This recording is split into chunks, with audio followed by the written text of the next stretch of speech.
तो बच्चों एक बार फिर से बहुत अच्छा क्वेश्चन आ गया है, बहुत ही प्यारा क्वेश्चन, बहुत ही कंफ्यूज करने वाला क्वेश्चन। बच्चे क्वेश्चन देखते हैं कंफ्यूज हो जाते हैं, सोच पता नहीं लगता उनको कि क्या पूछा है क्या नहीं पूछा है। मैं बताऊंगा, देखो। अशोक ने दो रेडियो 3200 रुपए में खरीदा। दोनों की कीमत जो है वो 3200 रुपए है। दो रेडियो की कीमत, दोनों की कीमत, कॉस्ट प्राइस यानी सेलिंग प्राइस 3200 रुपए है। उसने एक रेडियो 25% के लाभ पर उसने एक रेडियो 25% के लाभ पर दूसरे को 25% हानि पर बेच दिया। यदि दोनों के विक्रय मूल्य समान हो तो प्रत्येक का विक्रय मूल्य बताओ। अब कह रहा है कि क्रय मूल्य के बारे में तो पता नहीं है। क्रय मूल्य का जो योग है वो दिया है 3200 रुपये। किसके? दोनों रेडियो का जो क्रय मूल्य है वो है 3200 रुपये। लेकिन हमें ये मालूम है लास्ट में जब उसका सेलिंग प्राइस आया है यानी विक्रय मूल्य आया है वो बराबर है। कैसे करेंगे? मैंने ये क्वेश्चन आपको कल भी बताया था। कल मैंने इसी टाइप के सारे क्वेश्चन आपसे को करवाए थे। अब देखिए क्या करेंगे इसमें। इसमें हम क्या करते हैं, जब विक्रय मूल्य समान हो, जब विक्रय मूल्य समान हो तो हम क्या करते हैं, देखिए। पहले को पहले रेडियो में हो रहा है 25% का लाभ। 25% ये क्या है? लाभ वाला। 25% की वैल्यू क्या होती है? 1/4। इसका मतलब ये हुआ 4/1 का लाभ। लाभ या हानि की गणना किस पे करते हैं? हमेशा क्रय मूल्य को बेस मान के करते हैं। यानी 4/1 का लाभ। अगर कॉस्ट प्राइस 4 होगा तो सेलिंग प्राइस कितना होगा इसका? इसका 5 होगा, क्योंकि 4 तो कॉस्ट प्राइस है, लाभ 1 का हो रहा है तो सेलिंग प्राइस कितना होगा? 5 होगा। अब दूसरा जो रेडियो है उसने क्या करा, ये तो पहला रेडियो हो गया। यहाँ जो दूसरा रेडियो है उसने दूसरे वाले रेडियो को 25% हानि पे बेचा है। कितने पे? 25% हानि। 25% की वैल्यू कितनी होती है? 1/4। यहाँ पे आ गया हानि, और हानि कितनी थी? 25%। इसकी वैल्यू होती है 1/4। इसका मतलब क्या हुआ? 4/1 की हानि। जब 4/1 की हानि होगी तो कितना में बिकेगा? 4 की चीज 3 में बिकेगी। तो कॉस्ट प्राइस तो 4 ही हो जाएगा, बिकेगी वो 3 में। देखो, लेकिन अब क्या कह रहा है? विक्रय मूल्य समान है भैया, विक्रय मूल्य समान है। हमें विक्रय मूल्य समान करना पड़ेगा। उसका जो सेलिंग प्राइस है वो हमको समान करना पड़ेगा। यहाँ तो 5 आ रहा है सेलिंग प्राइस, यहाँ 3 आ रहा है। कैसे समान करेंगे? 3 का ऊपर कर देंगे मल्टीप्लाई और 5 का कर देंगे नीचे। किसी के सीपी और एसपी का जो रेशियो होता है, अगर इसमें सेम नंबर से हम मल्टीप्लाई कर दें, अगर यहाँ का 5 का कर दें, यहाँ 5 का कर दें, कोई फर्क नहीं पड़ता है। इससे कुछ भी चेंजमेंट नहीं होता है। तो हम इसमें, इस वाले में, पहले वाली जो वस्तु है उसके सीपी और एसपी में 5 का गुणा कर देते हैं। क्या करेंगे? देखिए यहाँ से, क्योंकि हमको सेलिंग प्राइस दोनों के बराबर करने हैं। तो ये हो जाएगा आपका 5 को 20, ये हो जाएगा यहाँ पे 25 25। नीचे वाले में गुणा करना, सॉरी, ऊपर वाले में 3 से गुणा करना है। एक मिनट।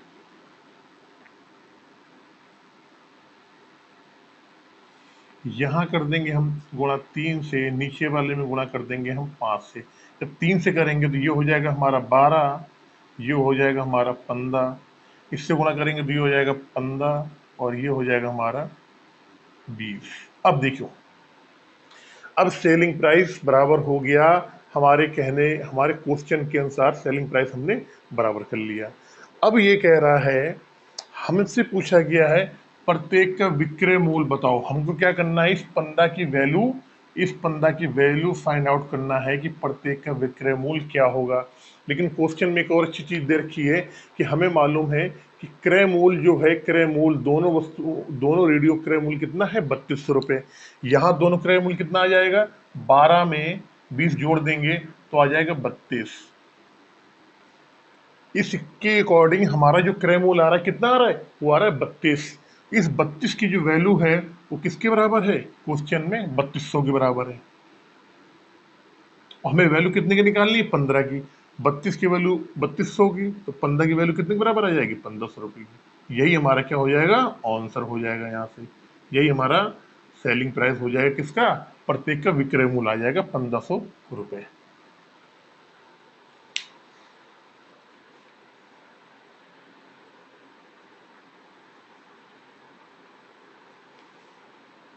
चलते हैं नेक्स्ट क्वेश्चन पे।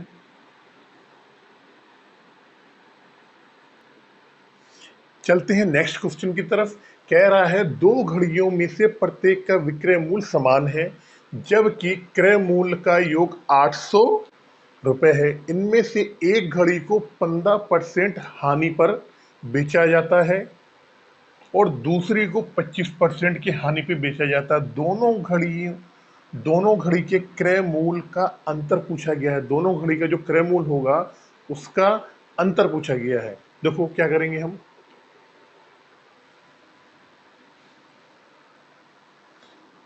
हम क्या करेंगे, 15% हानि, 15% जो वैल्यू होती है वो होती है आपकी 3/20। 20 में 3 की हानि, अगर कॉस्ट प्राइस हमारा 20 है तो 3 की अगर हमें हानि हो रही है, इसका मतलब सेलिंग प्राइस कितना होगा, 17 होगा। हानि पे घटा देते हैं हम।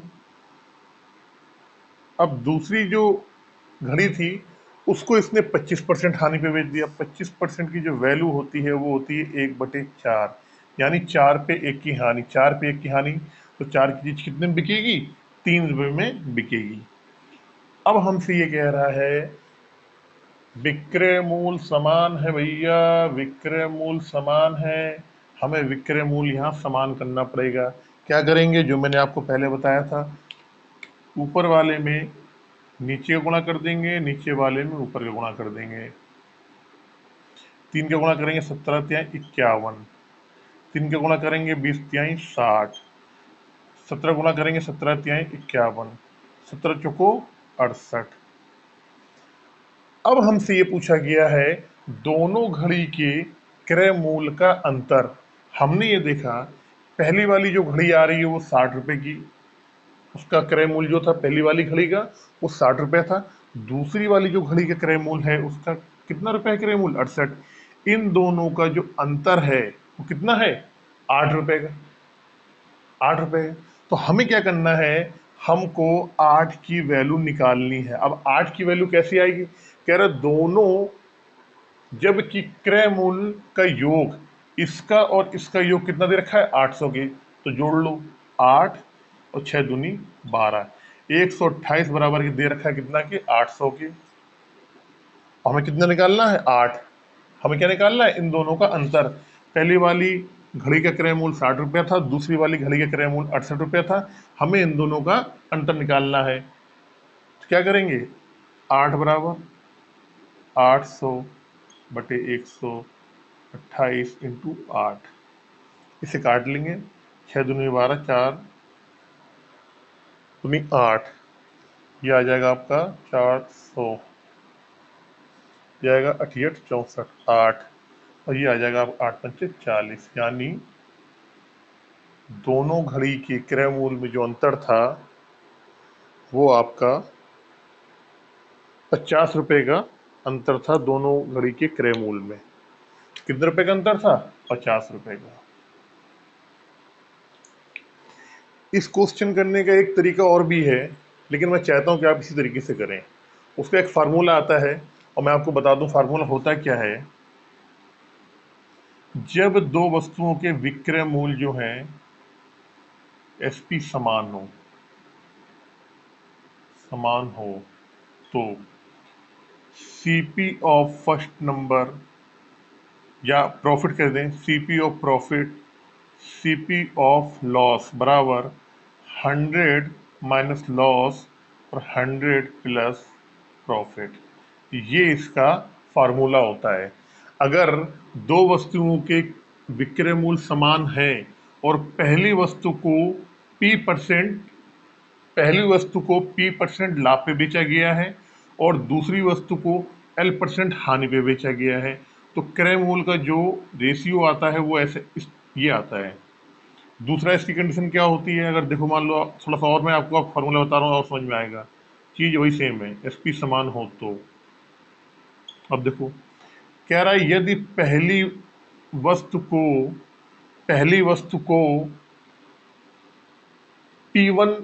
P1 लाभ पे बेचा गया हो, कितने परसेंट पे? P1 पे। और P2 दूसरी वस्तु को P2 लाभ पे बेचा गया हो, तो क्या आएगा यहाँ पे? 100 plus P2 upon 100 plus P1। कहने का मेरे मतलब ये है, यहाँ पे P1 P2 क्या है? ये लाभ की बात है।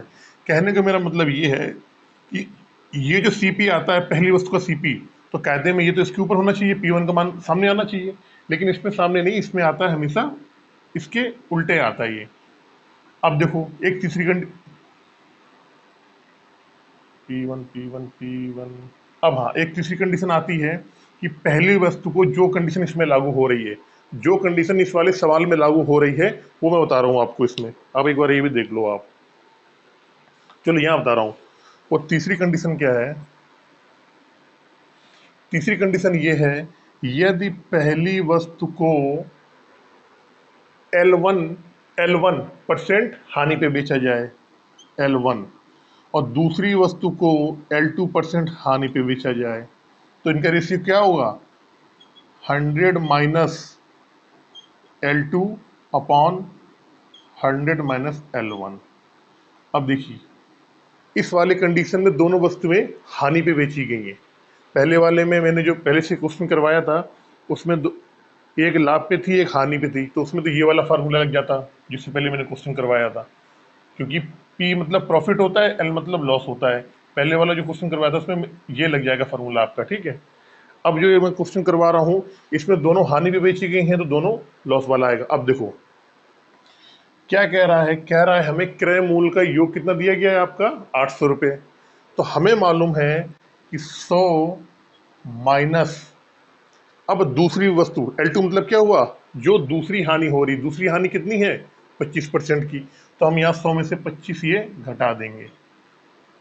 100 माइनस L1 मतलब पहली वाली हानि, पहली हानि कितनी हो रही है? 15% की, तो ये 15 घटा देंगे यहाँ से।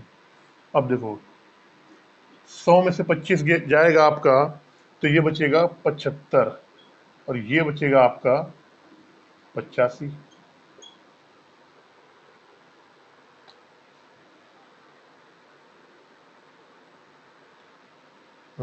25 15 5 19 50 85 19 19 19 19 17 बचे 85 17, ये आ जाएगा 17, तो ये आ जाएगा 15 5 17, हाँ ये कट जाएगा, ये आएगा 15 15 बचे 75 17 बचे 85। अब देखो हमें ये मालूम पड़ गया यहां से, देखो मैं थोड़ा सा इसको इरेज कर देता हूँ, आपने तो नोट कर लिया होगा, इसको मैं थोड़ा सा इरेज कर रहा हूँ यहाँ पे।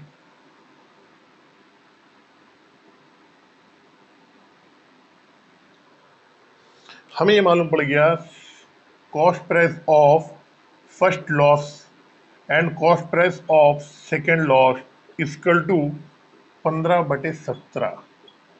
अब ये कह रहा है इन दोनों का, अब हमें क्रय मूल्य का अनुपात मालूम पड़ गया, हमें मालूम पड़ गया जो पहले हानि पे बेची गई थी, जो दूसरे हानि पे बेची गई थी, इन दोनों के क्रय मूल्य का अनुपात 15/17 है। अब ये बोला गया है कि हमें इनका डिफरेंस निकालना है। क्या निकालना है? इनका डिफरेंस कितना है? इनका डिफरेंस 2 की वैल्यू हमें निकालनी है। तो 2 की वैल्यू कैसी आएगी? इनका अगर जोड़ेंगे 7 5 12 और ये 3, कितना आ जाएगा भाई? इसका मतलब ये तो हो गया कि पहले वाले का CP 15 आया, दूसरे वाले का CP कितना है? 17 रुपए है।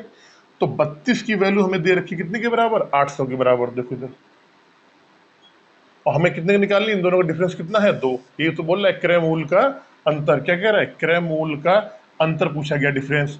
तो ये 15 ये 17, ये 15 है, ये 17, इन दोनों का अंतर कितना है? 2 का अंतर है। तो 2 बराबर कितने का आ जाएगा? 800/32 इंटू 2, 16 16 पचास 80, 50 रुपये।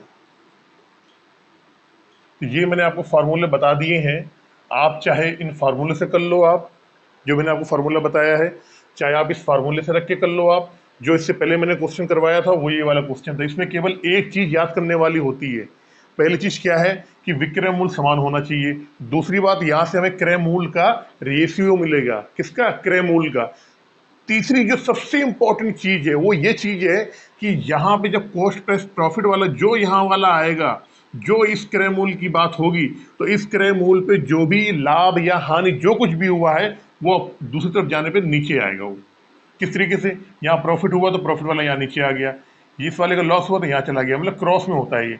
यहाँ वाले में P1% लाभ हुआ था तो P1 जुड़ गया यहाँ पे, यहाँ तो P2 लाभ हुआ था तो P2 यहाँ जुड़ गया।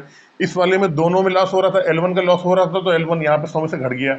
प्रॉफिट क्या होता है? हमेशा जुड़ता है, और लॉस जो होता है, जो हानि होती है, वो हमेशा घटता है। तो दोनों में हानि हो रही, दोनों में घटा दिया। यहाँ पे प्रॉफिट वाला जुड़ गया, लॉस वाला घट गया, यहाँ पे दोनों प्रॉफिट है, दोनों जुड़ गए यहाँ पे। तो ये फार्मूला आप नोट कर लो। जहां पर क्रय मूल्य के बारे में पूछेगा, जहां भी क्रय मूल्य के बारे में पूछेगा, वहां पर हम इससे बहुत आसानी से निकाल सकते हैं।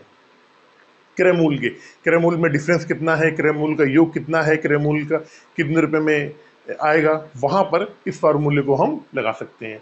और ये तो बेसिक कॉन्सेप्ट जो मैंने आपको बताया था यहाँ पे इस तरीके से, ये तो आपका एवरग्रीन, ये कैसा, ये आपका एवरग्रीन फार्मूला है, एवरग्रीन कॉन्सेप्ट है, सारी जगह लग जाता है, कहीं भी लगा दो आप, सब जगह लग जाएगा ये, कोई दिक्कत नहीं, इसमें सब जगह लग जाता है।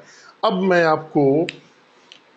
मैंने ये आपको दो क्वेश्चन, ये जो मैंने आपको कल बताए थे, मैंने बता दिया। अब मैं आपको एक कॉन्सेप्ट और बताना चाह रहा हूं। उसका मैंने एक क्वेश्चन आपको अभी करवाया, लेकिन एक कॉन्सेप्ट मैं आपको और समझाना चाह रहा हूं, और मैं आपको बताना चाह रहा हूं। चलते हैं उस कॉन्सेप्ट की तरफ। कॉन्सेप्ट को बताने के बाद फिर हम आएंगे अपने क्वेश्चन पर।